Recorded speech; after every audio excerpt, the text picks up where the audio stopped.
Hello everyone, मैं Hitesh and thank you so much for watching this video. आज के इस वीडियो में हम अपने विचारों को देखने की प्रक्रिया के बारे में बात करेंगे। हम बात करेंगे कि किस प्रकार हम अपने विचारों को देखते हुए अपनी अवेयरनेस को उनसे अलग कर सकते हैं।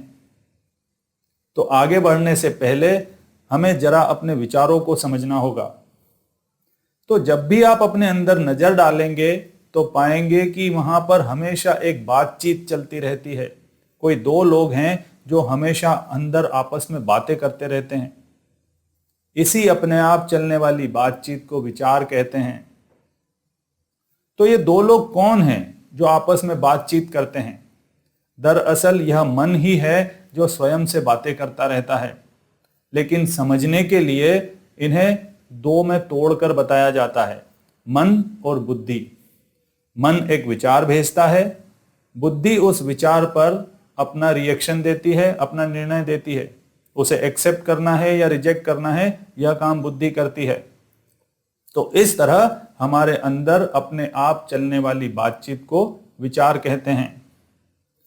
इसे एक उदाहरण से भी समझ लेते हैं कि जैसे आज आपको बहुत काम है, आप काम करने बैठने ही वाले हैं कि एक ख्याल आता है कि काम शुरू करने से पहले एक गर्मा गर्म चाय पी ली जाए। जैसे ही यह विचार खत्म होगा, तुरंत ही बुद्धि कहेगी नहीं, काम बहुत ज्यादा है, हम ऑलरेडी इसे कब से टाल रहे हैं, आज तो इसे पहले खत्म करते हैं, बाद में सब चाय पानी पीना होता रहेगा। अब बुद्धि की तरफ से जो ये जवाब आ रहा है, इसे हम अपना जवाब समझते हैं।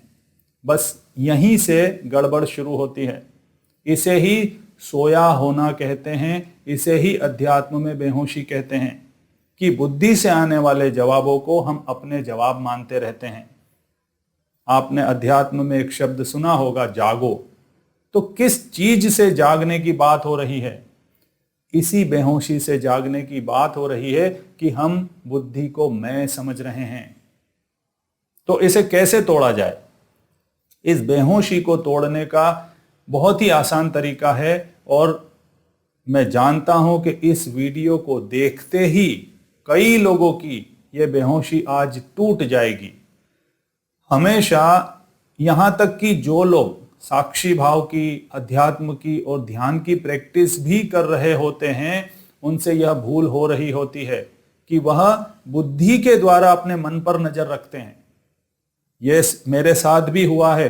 कई सालों तक मैं बुद्धि को ही मैं समझता था, लेकिन जैसे ही मुझे पता चला कि मन ही बुद्धि बनकर मेरे होने का एहसास करा रहा है और वही ध्यान कर रहा है, तो अब तक मन ध्यान कर रहा था, लेकिन जब मुझे यह पता चला तो अब मैं मन पर ध्यान कर पाता हूं और मेरी यात्रा नेक्स्ट लेवल पर शूट अप हो गई। मैं इस मैट्रिक्स को पूरा बाहर से देख पाता हूं। तो इसे करने का आसान तरीका है, शांति से जब भी समय मिले, जब जरूरत हो तो बेहोशी में भी जाना है। हमेशा होश में रहने की जरूरत नहीं, क्योंकि इस जगत में फंक्शन करने के लिए हमें बुद्धि के साथ एक होना पड़ेगा, तभी फंक्शन हो पाएगा। लेकिन बेकार में जब हम खाली बैठे होते हैं, तब भी हम बुद्धि के साथ जुड़कर उसे जीते रहते हैं। यहां पर परेशानी है। तो जब भी खाली हो, समय हो, शांति से अपने ऊपर नजर रखें और मन और बुद्धि के खेल को बड़े प्यार से देखते रहें। इनसे घृणा नहीं करनी है। बुद्धि और मन मिलकर जो धमाल कर रहे हैं, वह इसलिए कर रहे हैं क्योंकि अब तक उन्हें कोई देखने वाला, उन्हें कोई डिसिप्लिन करने वाला नहीं था।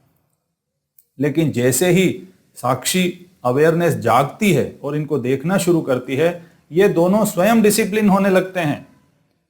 ये ऐसा ही है जैसे क्लासरूम में बच्चे बिल्कुल धमाल मचा रखी होती है, धमाल कर रहे होते हैं, और जैसे ही हेडमास्टर क्लास में आते हैं, सब अपनी अपनी डेस्क पर चुपचाप बैठ जाते हैं। टीचर को ज्यादा कुछ कहना नहीं होता, उसकी मौजूदगी ही काफी होती है। तो जैसे ही आप साक्षी बनेंगे, ये दोनों बातचीत कम करने लगेंगे, और आपको सिर्फ इतना करना है कि किसी भी विचार को मेरा नहीं मानना है, बस मौन में इन्हें देखते रहना है। क्योंकि जो साक्षी है, जो अवेयरनेस है, जो हमारा असली मैं है, वह सिर्फ देखता है।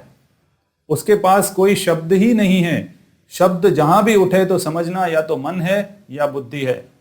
तो शांति से बैठकर देखते रहना है, किसी भी ओपिनियन को क्लेम नहीं करना है कि यह मेरा है, और आप पाएंगे कि विचारों की संख्या कम होने लगी।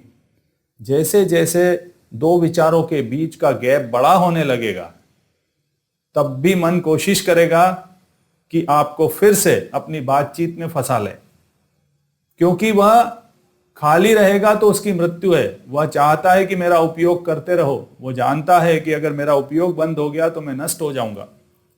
तो आप जब खाली बैठेंगे, लंबा गैप आएगा, तो धीरे से अंदर वो बोलेगा, आज कितना गहरा ध्यान लगा। अगर आपने इस स्टेटमेंट को भी मेरा मान लिया तो समझना वो अब आपको बातचीत में ले जाएगा और ध्यान से भटका देगा।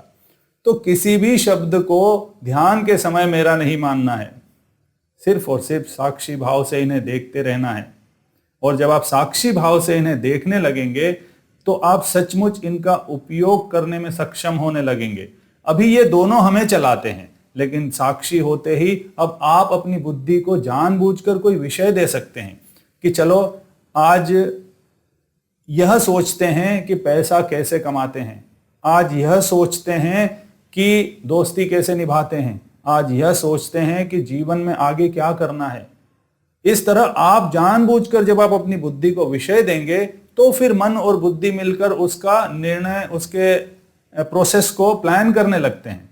लेकिन अभी परेशानी यह है कि हम बुद्धि को मैं मान लेते हैं और ये दोनों आपस में हमें मर्जी चाहे जहां ले जाते रहते हैं। जैसे ही साक्षी जगेगा आप इन दोनों को विषय दे पाएंगे, और जब हम जानबूझकर कॉन्शियसली इनको विषय देते हैं, इसी को चिंतन मनन कहते हैं, इसी को कॉन्शियस थिंकिंग कहते हैं। विचार करना परेशानी नहीं है, बेहोश विचार परेशानी है। तो होश पूर्वक अपनी मन और बुद्धि को विषय देके उन्हें दिशा दी जा सकती है, और ये दोनों ही है जो हमारे जीवन को इस जगत में आगे ले जाते हैं। इनके बिना यहां पर गति नहीं है। तो अपने मन और बुद्धि से दोस्ती करते रहें, दूरी बनाए रखें, जरूरत पड़े तो इनमें एक हो जाए, जरूरत पड़े तो अलग हो जाएं। तो इस तरह इन दोनों का उपयोग करें। और जिसे अहंकार कहते हैं वह और कुछ नहीं, बुद्धि को मैं समझते रहना अहंकार है। तो जितनी देर आप इससे दूर हैं, निरअहंकारी हैं। जैसे ही आप इसके साथ एक हुए, आप अहंकारी हो जाते हैं। और हमेशा न तो निरअहंकारी रहना है और ना ही अहंकारी। जरूरत के हिसाब से अपनी पोजीशन बदलते रहना है, क्योंकि यह जीवन द्वैत से बना है। यहां पर दोनों की जरूरत है। उस अज्ञात ने जो भी दिया है सब काम का है, चाहे वह अहंकार ही क्यों न हो। और जब आप साक्षी भाव से अवेयरनेस में रहते हुए, मन और बुद्धि दोनों से अलग रहते हुए जीवन को जिएंगे, तो एक कमाल की घटना घटती है कि जीवन में बदलाव स्वयं घटने लगते हैं। जैसे मशीन लर्निंग होती है ना, कि आजकल कंप्यूटर या मोबाइल जब यूजर उन्हें यूज करता जाता है, वैसे वैसे वो स्वयं को ट्रेन करते जाते हैं। जैसे आप देखेंगे कि आपकी डिक्शनरी जो होती है, जो कीबोर्ड के ऊपर दिखती है, वो अपने आप को अपडेट करती है। जैसे आप अपने किसी दोस्त को बंदर बुलाते हैं, तो जैसे ही आप उससे चैट कर रहे होंगे और बी लिखेंगे तो वहां पर बंदर लिखा हुआ आ जाएगा, क्योंकि आपने पिछली 4-5 बार उसे बंदर कहा था, तो वह याद रख लेती है कि यह इसे बंदर बुलाता है। ठीक इसी ढंग से हमारा ब्रेन, हमारा मन जो है वह सीखना जानता है।